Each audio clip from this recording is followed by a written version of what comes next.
I told them that I was having problems with my pregnancy and I needed to use the phone. So they sent a bodyguard with me.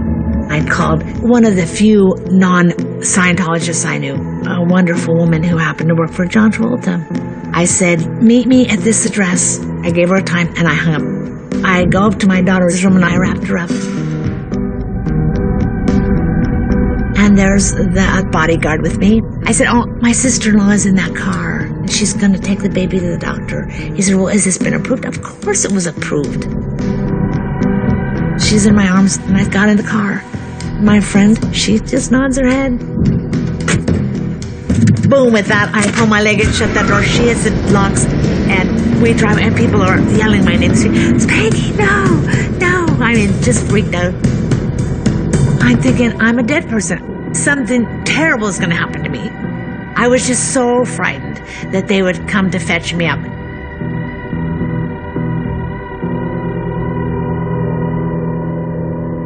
One of the turning points in Travolta's relationship with the church is when he understood what was happening to Spanky. He didn't do anything about it. I know that he certainly got exposed to the fact that not everything was on the up and up. Why that wasn't sufficient for him to leave, I don't know. I often wonder what could possibly keep him there.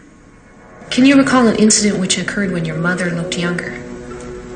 An auditor learns to keep notes contemporaneously as he is doing a session about every detail of the person's life, back to birth and beyond. If you do the whole program, you end up with up to a file cabinet full of Preclear folders on notations about your life and your thoughts and your considerations about your life. It's the most intimate detail. You're always encouraged, you're always threatened to disclose more and more and more, and all of it's recorded. All of this material, which is represented to you to be held sacrosanct, in fact, any information that might do some harm to the organization gets unclassified automatically and gets reported to another branch of the church that deals with ethics.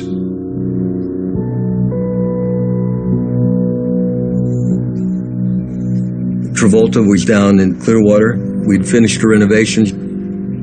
Every auditing room had 2 cameras, one on the meter and one on the guy getting audited.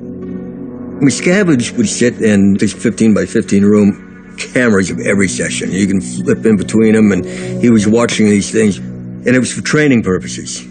Well, Travolta saw that, and he said, I will not be videoed. So I was there when they were setting it up, and Miscavige was directing it, get him into a hotel room, hook up secret private videos. There were rumors that he was threatening to leave. And another Scientologist told me that he was delegated to create a black PR package, all the damaging material they could use against Travolta, which came from his auditing sessions. I know this because I used to do it when I was the head of the Office of Special Affairs.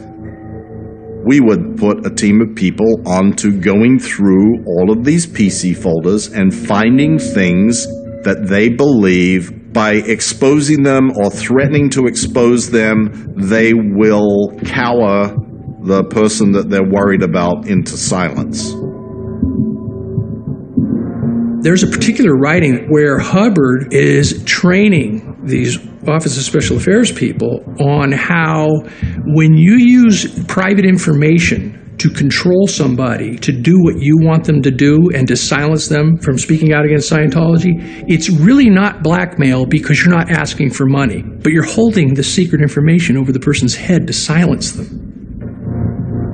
As far as Travolta is concerned, we'll say, well, there's all these things that we know about that have been rumored in the tabloids. But in fact, it's more of a two-way street. You know, he's provided with an auditor whose shoulder he can cry on, but he's also provided with the muscle of the church in the form of myself and Mike Rinder. On many occasions, we were sent out to get with his publicist, to get with his lawyer, and to help squash or intimidate these people who are making accusations against him. Once that happened, I think he was really the church's captive. Mr. John Travolta.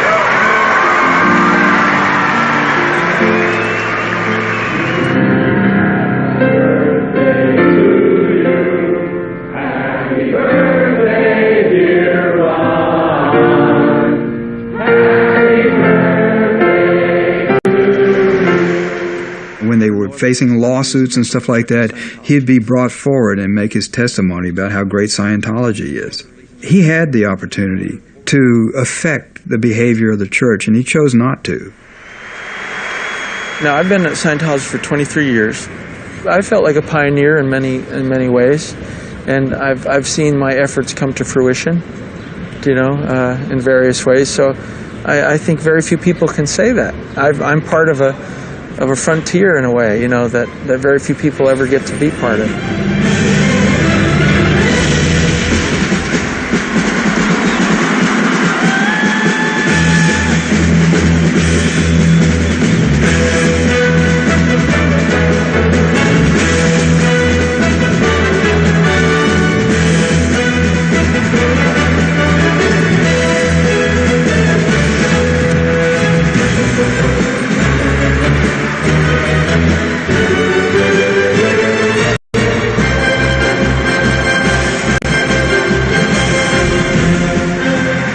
Thank you. Welcome to church. It was the biggest event in Scientology history. And of course, Miscavige wanted to milk it for everything he had. It's this grand produced thing where it's all the single person on the gigantic stage, all this sort of Nazi symbolism. I clearly recall getting prepared for the event and Miscavige up in that office, going 18, 20 hours a day writing this speech and thinking to myself, my God, this is not just a victory celebration. This is a coup. What we are going to talk about is the war to end all wars. When you were in Scientology, you were in all the way. There's no half in and half out. A decade into Miscavige's leadership, a simmering crisis finally came to a boil. For years, Hubbard had insisted that Scientology was a religion and should be tax-exempt, so he had refused to pay any taxes. We were facing a tax bill of over $1 billion, and the total assets, liquid and material and property of the church was about a quarter of that at the time in the 80s. And so just from a real simple accounting basis, it was life and death. If we don't get exemption, we die. If we get it, we survive. Now, as LRH said, one certainly couldn't contest anyone as holy as the Commissioner of the IRS, whom I believe gives God his orders. LRH. Faced with this crisis, David Miscavige formulated a strategy. Think of the nerve that it takes to decide to take on a war with the IRS. The Church of Scientology has been crucifying the federal agency for its sins on a regular basis, both in and out of courts. Thousands of Scientologists all filed lawsuits, not just against the IRS, but against individual IRS employees. 2,400 total lawsuits, all going at the IRS at one time. It was a litigation nightmare. Being Miscavige's right-hand man, I was in charge of all those efforts. We were not only suing them in every possible jurisdiction there was, we were investigating the IRS for crimes generally, or things that would offend the public. Hearings into IRS integrity. In the late 80s, there were hearings about IRS abuses that had nothing to do with Scientology, had nothing to do with nonprofits, they had nothing to do with churches, they had to do with Joe Taxpayer. And then we were publishing these glossy, expensive magazines. In fact, the exposés of IRS crimes were so hated that possession of Freedom magazine was banned by IRS officials in the IRS building. There is going to be a IRS conference in the Catskills, right? And so we would send a PI, find out which hotel it's going to be at, get down there during happy hour, socialize, and this guy's tallying who's drinking what. And so we go through the Freedom of Information Act to find out that the taxpayers are paying the bar bill. And it's so much money. And of course, in the scheme of things, it's nothing. But from a PR perspective, it's everything. IRS officials told me to my face they weren't interested in hearing anything I had to say because, and I quote, "You are a Scientologist. You are a mindless robot." Those who know me can imagine my response. It was short, but certainly made the point. a negotiation began to take place between the IRS and the Church of Scientology. How do you define a religion? It's not so easy. Why is one body of thinking of religion and another body not? The only organization entitled to make those distinctions is the IRS. It's an agency very poorly equipped to do that. I mean, they're mainly accountants and lawyers. They're not theologians. But it's the only opinion that matters.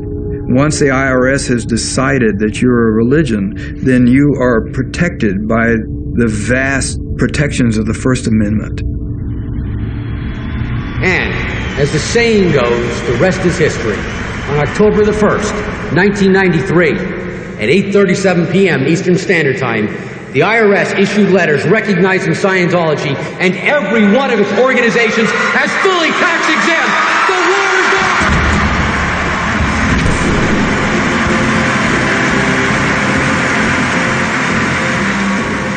over! The war ended because the IRS surrendered. It forgave the billion-dollar tax bill and granted Scientology its tax exemption. Even Hubbard's novels were declared religious texts, their sales exempt from taxes. What happened is that Fred Goldberg, who was the IRS commissioner at that time, Miscavige let Goldberg know that if we could find a way to get tax-exempt status, all those lawsuits will go away overnight. And as we were going out the door, Fred Goldberg goes, "Is he serious?" And I said, "Yeah."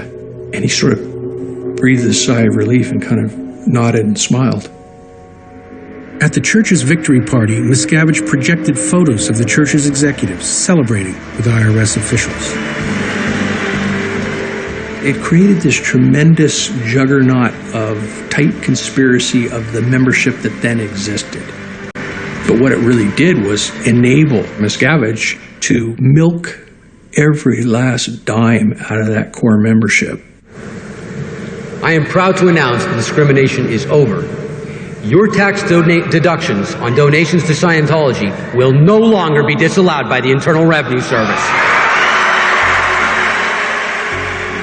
In the 80s, while Hubbard was in hiding, Scientology was going through some very severe litigation, in particular a lawsuit in Oregon and one in Los Angeles. One of them did produce a $30 million judgment. This scared Scientology. They realized they were vulnerable. And so they asked Scientologists, okay, give us a few $1,000s. You'll get a nice ribbon or something. You're not going to get any courses from it. And this was new, the idea that you would give them money just to defend against lawsuits. And that grew and grew. Now, Scientologists are constantly under intense pressure just to hand money over. They pitch themselves as being the underdog, as being the victim. And you identify with that. But then they started hitting you up for bigger donations and bigger. And I got a lot of pressure. And I think I donated another $250,000 to that under pressure. They really know how to do it. They really know how to do it. And he just was after me and after me. And then he said, "We're under attack, Paul." There's one guy who donated $25 million from just straight donation to the Scientology war chest. Churches are tax exempt because they're supposed to provide a public good. To prove that good to the IRS, churches aren't supposed to hoard their money. They're supposed to spend it on services for the faithful.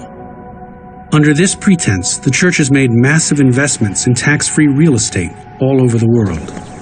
And when it comes to labor costs, they are almost free. The max I got paid, on a weekly basis was $50 for 28 years. Sea Org workers take home something between 6 and 40 cents an hour. So if you've got very low labor costs, no taxes to pay, and wealthy people giving you donations, you can see why Scientology has amassed huge piles of money. How much are they worth? This was a bit of a mystery, but just recently I obtained tax records that Scientology does have to turn in. 3 of the main entities of Scientology, and there are 20 or 30 of them, but the top 3, just on their own, have a book value of $1.5 billion. It's stunning how much money a non-profit has been able to amass. Following our greatest triumph over fourth dynamic suppression, it is time to reach out and create a new era of expansion. It's a crime that we've given them religious recognition and that they can hide behind it. Meanwhile, you got very good people in there. Their lives are being destroyed. When I started this story, I stumbled across an FBI investigation of the church. They were investigating human trafficking. It seemed that people were being confined against their will. There were lots of reports of people being physically abused and the exploitation of labor and child labor. All of these things were questions that the FBI had. While that investigation was going on, a case was being heard in California, the Headleys, who were suing the church for many of these same violations. And the court ruled in that case that these are all essentially practices that are protected by the religious clause of the First Amendment. Once that ruling came out, the FBI dropped its investigation. I think it was an indication that the church is protected. Before ending cycle completely on the IRS, there is one thing I do wish to do. Sir? Done.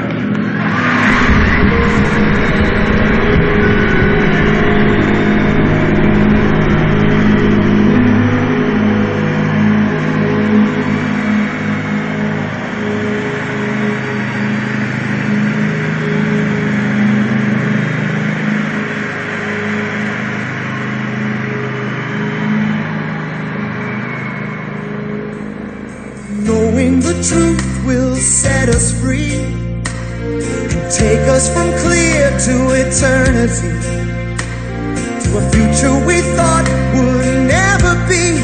We stand tall. Hey, lolly, hey, lolly, we stand tall. Oh yes, everybody, hey, lolly, hey, lolly, we stand tall. The We'd Stand Tall thing, this again was part of this whole IRS thing. And Miscavige had the song composed by the musician group they had up at the studio. Well, he was trying to turn this into, this was a result of the power of this movement.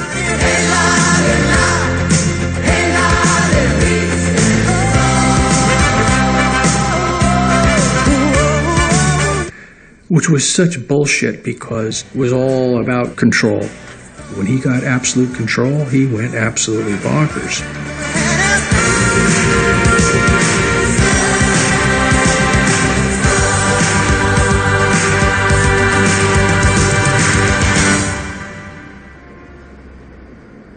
You know, most religions are tax exempt, and many have beliefs and practices that in the modern context would be considered strange. Is Scientology any different? I mean, if you go to a Christian or a Jew or a Muslim and ask them, what do you believe? They can basically describe the most important parts of their religion in a minute or two. Well, what does a Scientologist believe? You need to be in Scientology for 7 or 8 years and in for a couple $100,000 before you finally learn this backstory of Xenu the Galactic Overlord. Now, if you were told that on day one, how many people would join?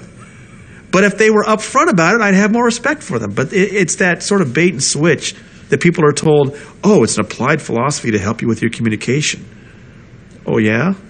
So why is Tom Cruise paying $1,000 to have invisible aliens pulled out of his body?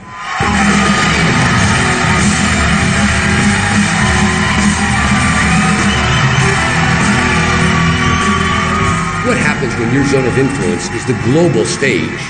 How much must one do to call themselves a Scientologist? How much so that when their head hits the pillow, they can live with themselves, knowing they did all they could do? That is our final story this evening. It's a story that affects every Scientologist, for all of us are the beneficiaries of what he presents. Tom Cruise was the guy. Miscavige and Cruise have been pretty buddy-buddy way back to Days of Thunder. He was on the set with them, went skydiving with them, was hanging out with them all the time, and that was when Tom first met Nicole. He had really fallen for her. They got married, and this posed a dilemma for the church because her father was a well-known psychologist in Australia. From the church's perspective, he's the enemy. He's a suppressive person. How could you help me like that? Because Nicole is still in a relationship with her father, that makes her dangerous. She's a potential trouble source, PTS.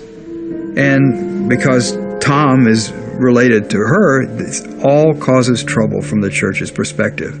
You have to break that dynamic. Nicole, her biggest beef was that Tom was becoming increasingly like Dave. She really got him to drift away from the church, and Tom was not really actively involved in Scientology between 92-ish all the way up till 2001. They were away for more than a year, shooting Eyes Wide Shut in the UK. And Cruz was not in touch with Miscavige, and this drove Miscavige crazy. I was assigned to get him back in, and that was coincident with, and I was to facilitate the breakup with Nicole Kidman. How'd you do that? Well, through a lot of auditing. And every session I ever gave to Tom Cruise, and there was dozens upon dozens of them, over a 3-year period, I had to write detailed reports and send them directly to David Miscavige. I would sit there every night with our scotch and watch and listen to Miscavige comment about Cruz's sex life and what, how perverted he was. Why is he getting daily reports on Cruz? Miscavige really wanted to get him back into being somebody that he could use to lure people into Scientology and increase his own status.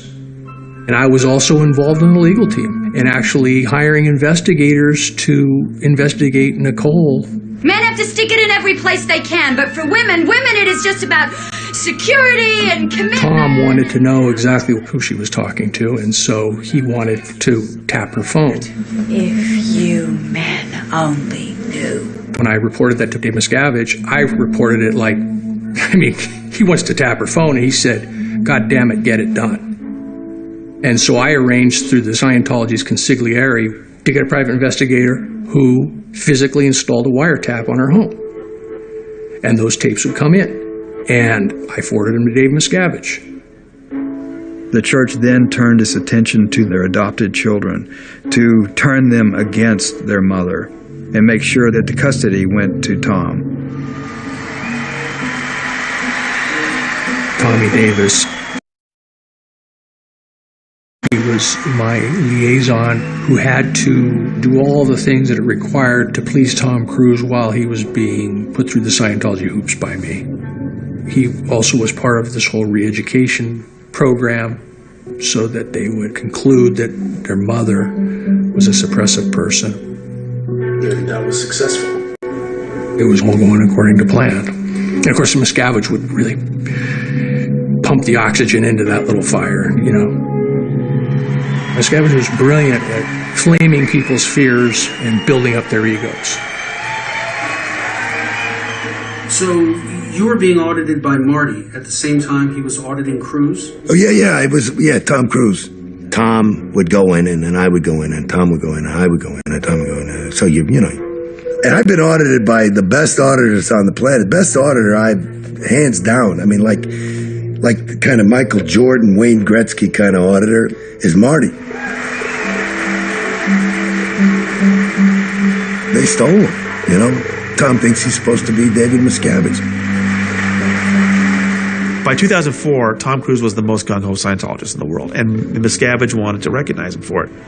He called it the Freedom Medal of Valor, and they put together this 35-minute video. IAS Freedom Medal of Valor winner, Tom Cruise! In it, they just pump up this idea that Tom Cruise is the ambassador of Scientology to the world. Which he's known as the biggest movie star ever. Tom Cruise travels this world meeting with ministers, ambassadors, and the American State Department, advancing LRH technology straight into the corridors of power. It's about improving conditions. It allows you to find out for yourself. There's things that we can do to help. They even did a calculation where they figured between his films and all the opinion leaders that he had met and all the travel he had done, Tom Cruise has introduced LRH technology to over 1 billion people of Earth. no question, he has been a huge asset to them. Which is why the story of Tom Cruise, Scientologist, has only just begun. I think it's a privilege to call yourself a Scientologist, and it's something that you have to earn. Scientology loves to use this word end phenomena. Every level has an end phenomena, that you attain. And Tom Cruise shows that. That video with him in the black turtleneck sweater. A Scientologist is someone who can look at the world and really see what it is. Not only look at it and see it, but be able to go and be effective and do something about it. He's as arrogant and as untouchable as could possibly be, and at the same time, he looks like an utter crazy paranoiac. And I went, they said, so, have you met an SP? And I looked at him, and I thought, what a beautiful thing, because maybe one day it'll be like that. You know what I'm saying? Maybe one day it will be that. Wow, SPs, they'll just read about those in the history books, That's where it takes you. That's the end phenomena of the Scientology bridge. All Scientologists are full of shit. They lie. Oh, I'm doing great. You got to get on 7. And they're I got a fucking migraine right now. And I've never felt so shitty. That's the fucking life. There's nothing part of the way for me. It's just... He drank the Kool-Aid. And in the eyes of Miscavige, Tom Cruise is the perfect Scientology celebrity. And nobody's benefited more from his membership. I mean, the amount of free Sea Org labor. Sea Org members make 40 cents an hour.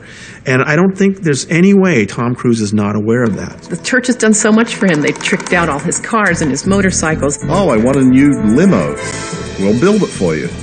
Decked out Tom Cruise's hangar in Santa Monica. Installed all the audiovisual stuff in Cruise's home. Tom Cruise had expressed this fantasy of wanting to run through a meadow with Nicole Kidman, and so everybody had to work and till the soil. And then David Miscavige didn't like it, and so the whole thing had to be ripped up again. This was at the Gold facility, which is this desert facility where there's all kinds of great stuff if you're Tom Cruise, wonderful living quarters and a gym. When Cruise comes up, everyone's told in advance, you better have a fucking smile on your face. Everyone had to call Cruise sir.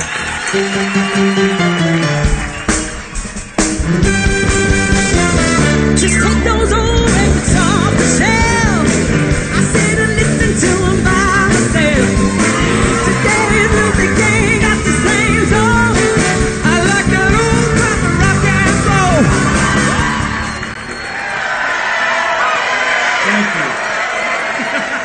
It's this side-by-side world. There are celebrities like Cruise and Travolta, and then, there are people who tell terrible tales of what happened to them in the church, being imprisoned and really horrible psychological games. Tom was in Spain.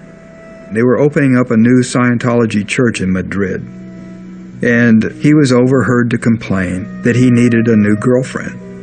Soon after that, a young Scientologist pre-med student named Nazanin Bonianti, she was told that she was going to get a special assignment. Years later, Nazanin became a successful TV actress and would have a small part in a Paul Haggis film. But at the time, she was a dedicated young Scientologist who believed in the church's claims for its humanitarian mission. In fact, she set a monthly record for selling books for the church.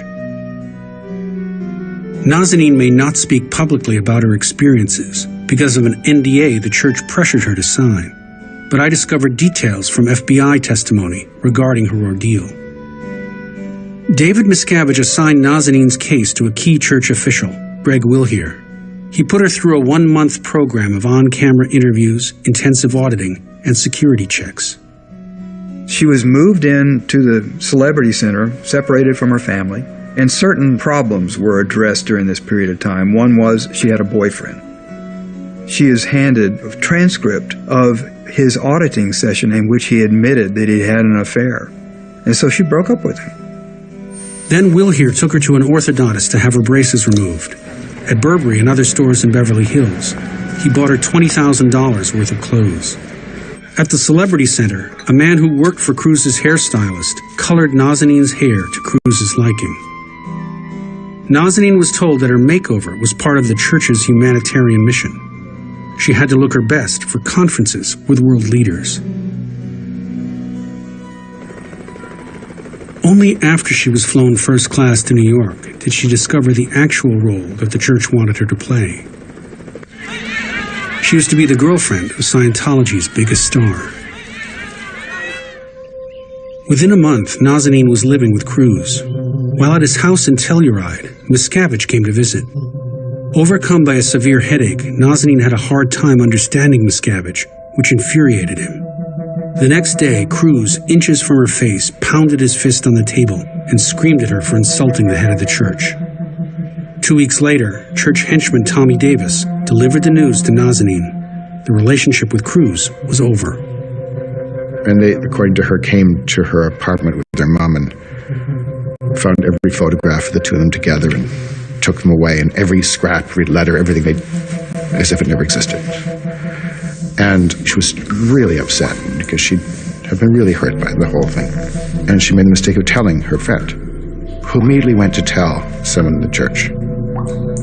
She agreed to do punishments like cleaning out the public bathrooms on her hands and knees with a toothbrush, while other people she knew were sort of stepping over her. Did nothing wrong other than tell her friend that she was heartbroken, and this is the way she was treated. The church claims that Miscavige has no involvement in Cruz's personal life, and that the search for Cruz's girlfriend never existed. I want to tell you something, that I have never met a more competent, a more intelligent, a more tolerant, a more compassionate being outside of what I've experienced from LRH. And I've met the leaders of leaders. Okay? I've met them all. So I say to you, Sir COB, we are lucky to have you, and thank you very much. While Miscavige would do anything for the church's most famous celebrity, Miscavige began to turn against the Sea Org's highest-ranking executives. He pretty much had international management shut down. He was into this deep paranoia thing about everybody's out to get him. He very definitely wiped out that organizational pattern in order to be able to have ultimate power. In 2004, Miscavige ordered the top officers of the Sea Org to Scientology's Gold Base in Southern California. He forced them to live in a pair of double-wide trailers that came to be called the Hole. The doors had bars put on them, the windows all had bars put on them, and there was one entrance door that a security guard sat at 24 hours a day. Had to stay there, sleep there. It stunk, and there were ants crawling around. You sleep about an hour, 2 hours a night.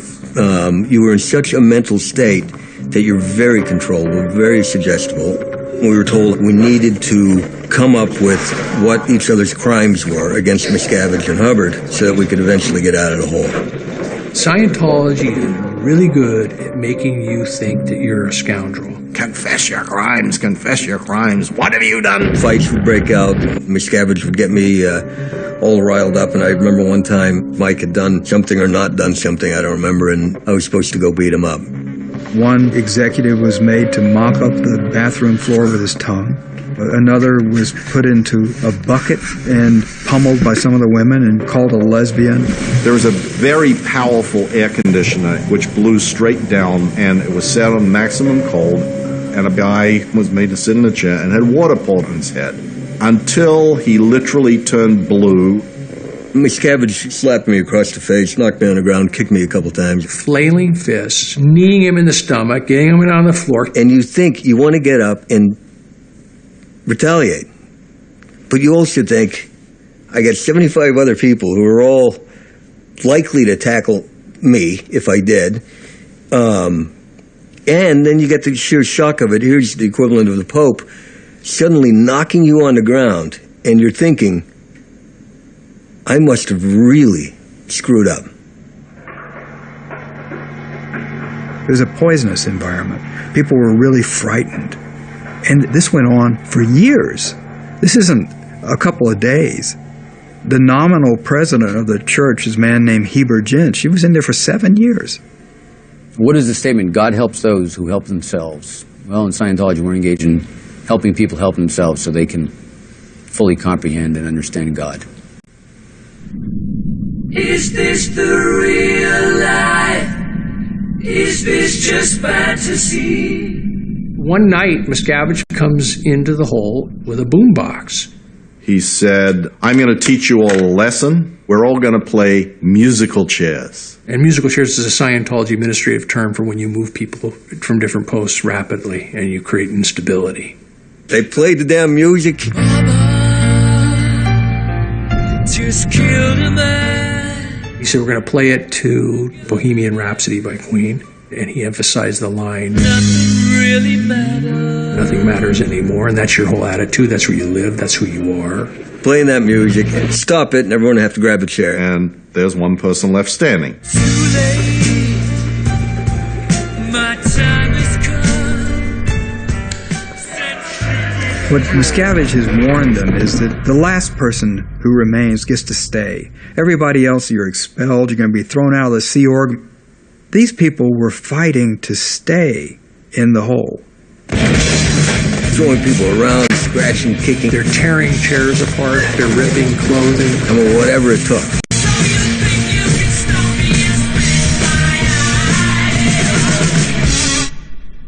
But then nothing happens. Nothing really matters to me. Out of the goodness of my heart, you can stay. But you better come clean. I better have some good confessions out of you. I mean, you know, as much as they get into everything that you ever think or do, they never got into my think on this score, that I would never go to prison. And so it was inevitable when he literally created this prison camp. It was inevitable that I wasn't going to last there.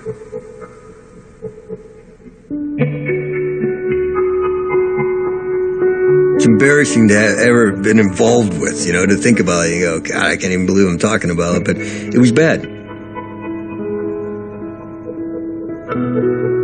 Let's say the FBI showed up at the hole and said, this is the FBI, we're letting everyone out. You think everyone would have said, oh, thank God the FBI's here? No, I think that everybody, one for one, would have gone, what do you mean? We're doing this voluntarily. We like living in these conditions. Over the past week, we've been reporting on allegations of physical abuse inside the Church of Scientology. We spoke with the ex-wives of some of the men making the claims of abuse. I read all of your affidavits. Obviously, your ex-husbands have made charges against David Miscavige, saying that they have seen repeated acts of physical violence perpetrated by Mr. Miscavige. Is any of that true? No, not one ounce of it. That's not the character of Mr. David Miscavige. My ex-wife, Marty Rathbun's ex-wife, Tom DeVocht's ex-wife, that were on Anderson Cooper, they all came out of the hole. They were all sent there to do that. They went back to the hole. It's just ridiculous. This line that my ex-wife said, I lived with Mike Rinder for over 35 years. I know every square inch of Mike Rinder's body. She said it because she was told to say it by Miscavige. And the proof of that is when Tom DeVocht's ex-wife then repeated the same thing over again. I knew every inch of him. You gotta be kidding me.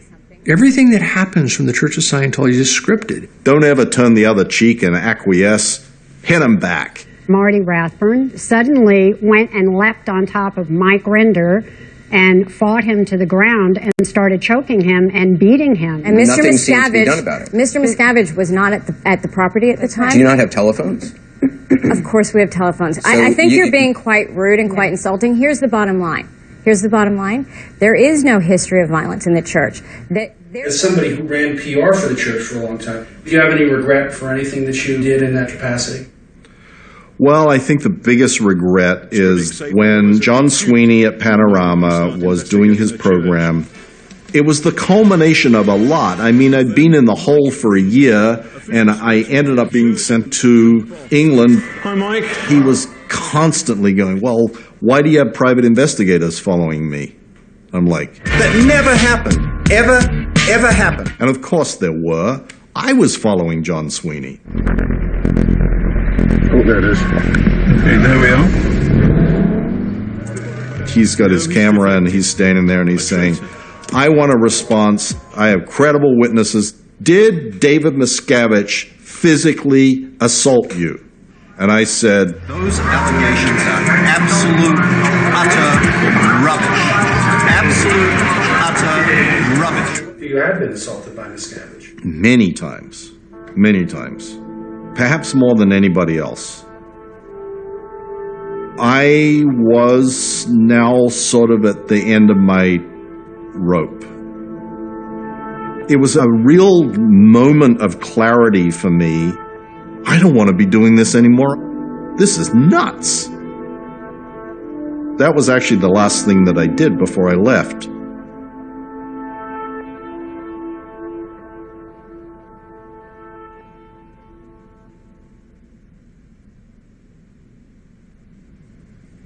So I've been in Scientology about 2.5 years. I am kicking ass. I felt like I had gotten out of the fucking trap.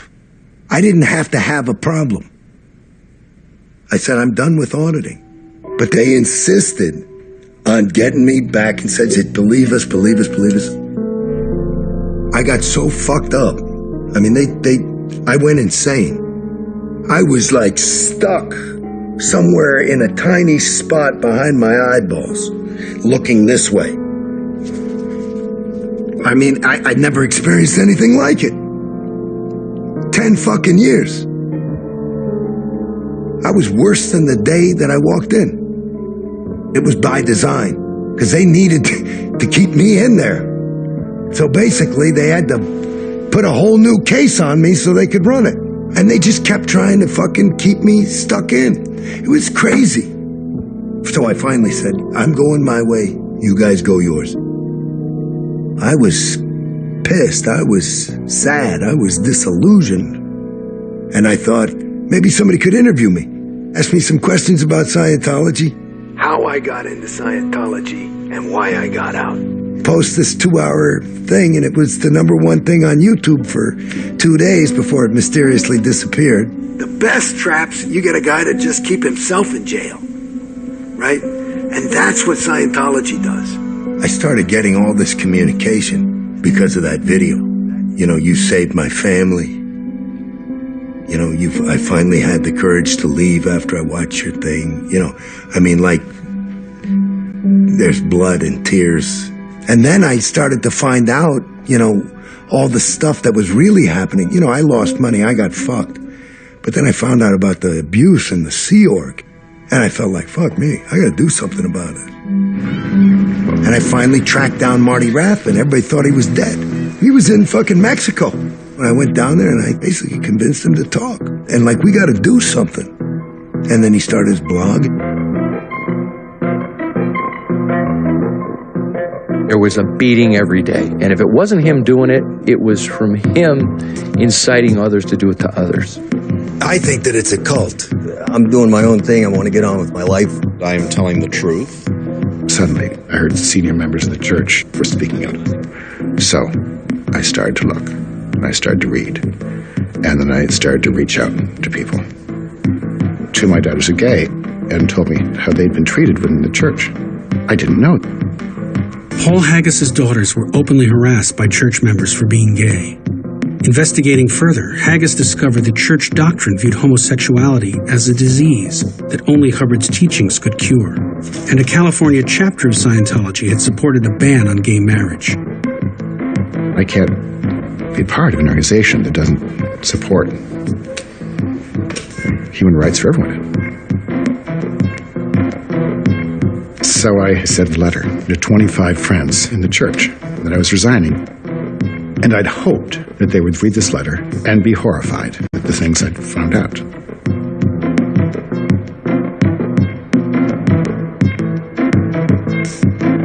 A few days later, I drive home. There looked to be 10 people standing in my front yard. I recognized them, they're my friends.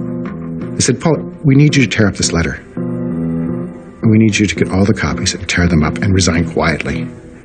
I said, I don't do that. I'm sorry, I don't do that. I'd send a copy to Marty Rathbun. He put it on his blog, 1 page on a day, and didn't reveal my name until the Friday. Monday morning, I woke up. 600 of the top newspapers in the world had it. It was in Bulgaria. I mean, it was reprinted in 7 languages. I went, oh my God, what have I done? I think it did garner a lot of interest. People will judge you one way or the other. I figured people would judge me as really stupid. But then I was really stupid. I was part of this for 30 years before I spoke out. I felt deeply ashamed. Why didn't I do it earlier? Why didn't I look earlier? People are so indoctrinated and have been in Scientology a really long, long time. Or they've grown up in it. They don't know anything else. It's so scary to them to have to start all over. And it takes a really strong person to stand up to them and say no. In 2009, my son was on staff at the church, and the Truth Rundown came out in the St. Pete Times, exposing what was going on with the beatings, people in the hole. The church was very mad at my son because he knew it was going to happen, and he didn't tell them. And he didn't tell them because he had a good friend that became friends with Mike Rinder and Marty Rathbun, and he believed what they were saying in the Truth Rundown.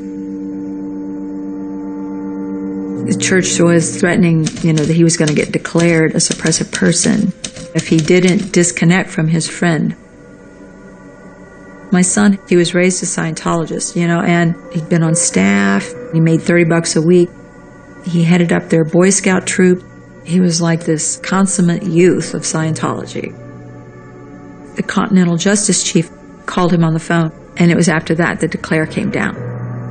And he was just devastated. The church told his friends everything they could find in his PC folder to ruin his reputation. I wrote this petition. I tried to put in everything good that my son had done.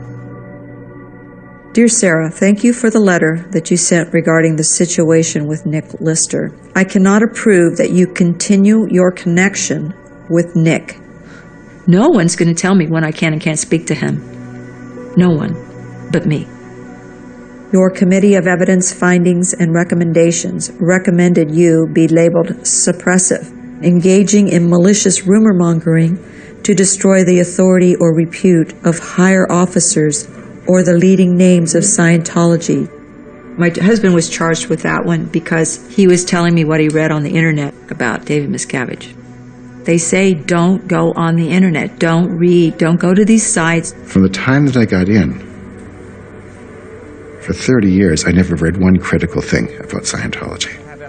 When I finally decided to open my eyes and look, I was shocked, just shocked. Of the church. But if you're a member of the Church of Scientology and someone in your family or a friend or your spouse is skeptical or critical of the Church of Scientology, you are supposed to disconnect yourself from that person. And Tommy Davis, who is the spokesperson for the church, he's being asked about the policy of disconnection. Anything that's characterized as disconnection or this kind of thing, it's just not true. There isn't. I confronted him about this, and I said, Tommy, I don't have to search outside to ask for, check research and see if this has happened to other people. It's happened to my wife. You asked her and me to disconnect from her parents because of something trivial they did years ago. My wife disconnected from me, my daughter, my son, my brother, my sister, my mother, all of my nieces and nephews. And that is the only family that I have. You label these people suppressive so that, everybody automatically, they're discredited and they must disconnect from it. And that's how you keep people in a bubble. That's what they do. I mean, my son was declared because he wouldn't disconnect from his friend. I was declared and my husband was declared because we wouldn't disconnect from my son. And now guess what happened? Everyone connected to us just scatters to the wind. Through all of this time, I have a daughter who's very much into the church. I have a granddaughter who's the love of my life and who loves her Nana. I was planning on talking to my daughter and trying to tell her what was really happening. She hugged me. She told me she loved me. She said, I have to disconnect from you.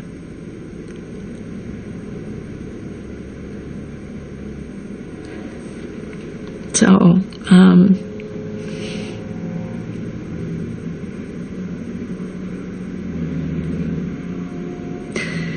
I just was concentrating on smelling her hair and seeing the way she felt, touching her skin, my face. It's the last time I saw them.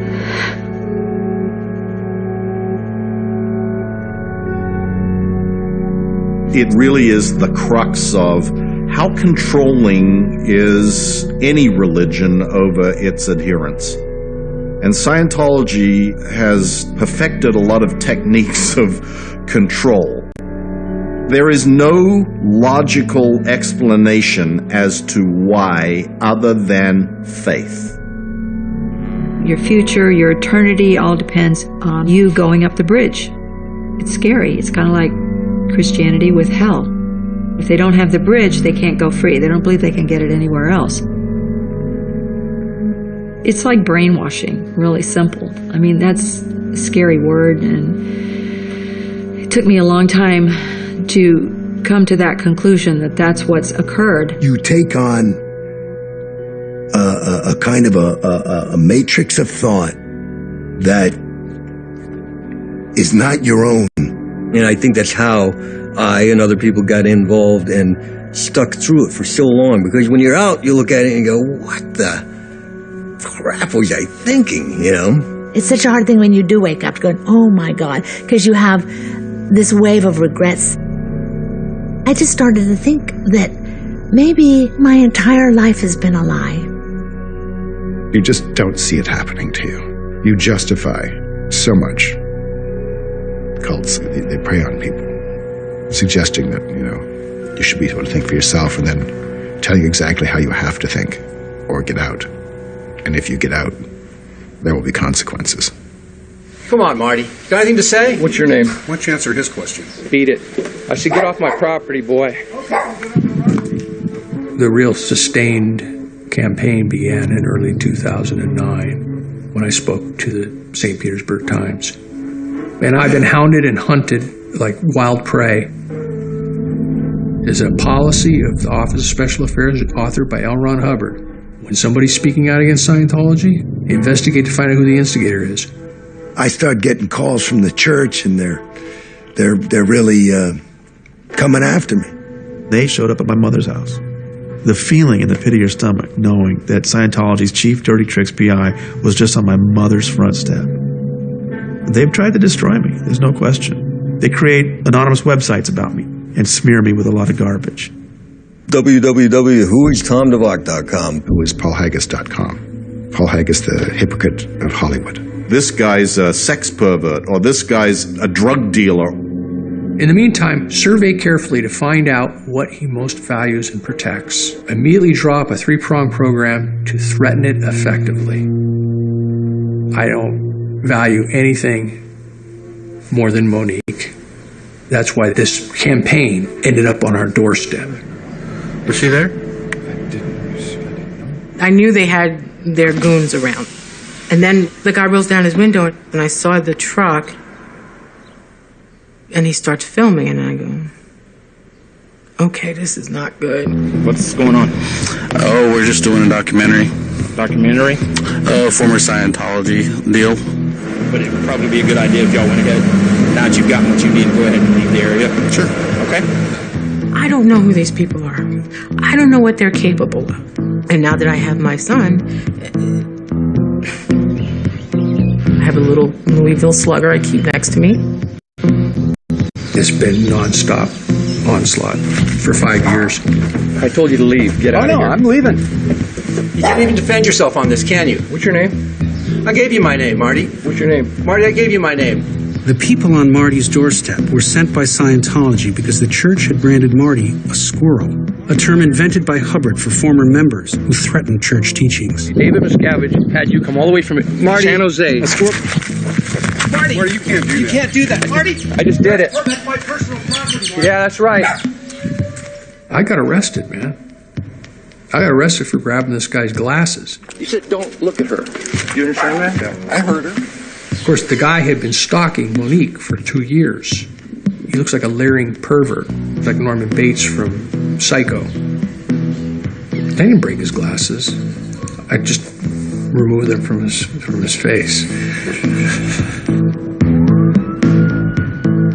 They got it all on videotape from their surveillance house that was filming 24/7, 365 for 5 years across the street from us.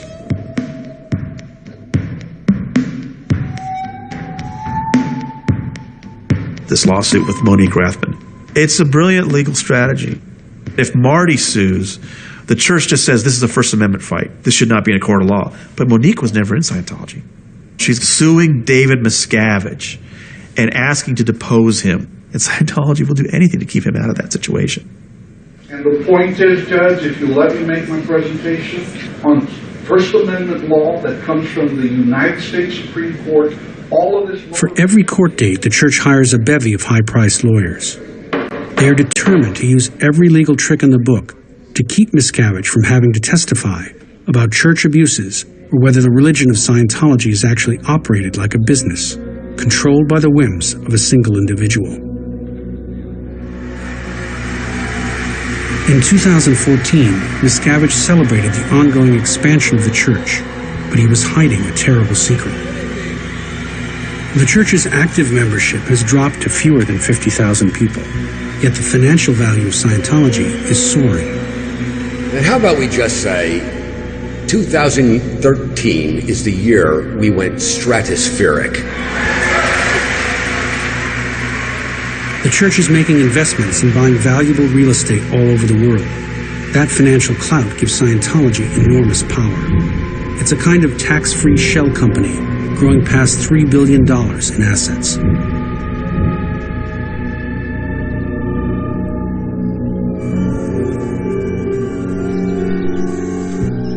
The church now no longer has a public face.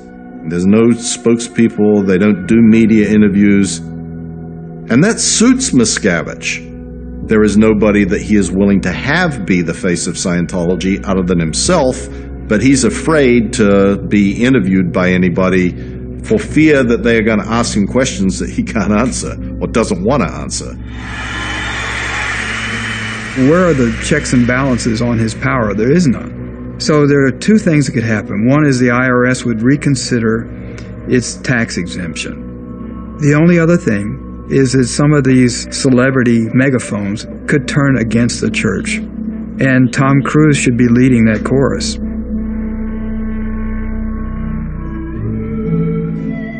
Is there anything that you look back on in terms of your own career in the church and think, wow, I wish I hadn't done that? You know, we talked about karma earlier, and it still happens that it's like it's just this, I constantly get presented with who I was, and I constantly don't like what I see, and I sort of constantly keep dying deaths, and I don't know how many more deaths I have left, but I regret, and I'm ashamed of the entire experience. What I take away from it is that we lock up a portion of our own mind. We willingly put cuffs on. We willingly avoid things that will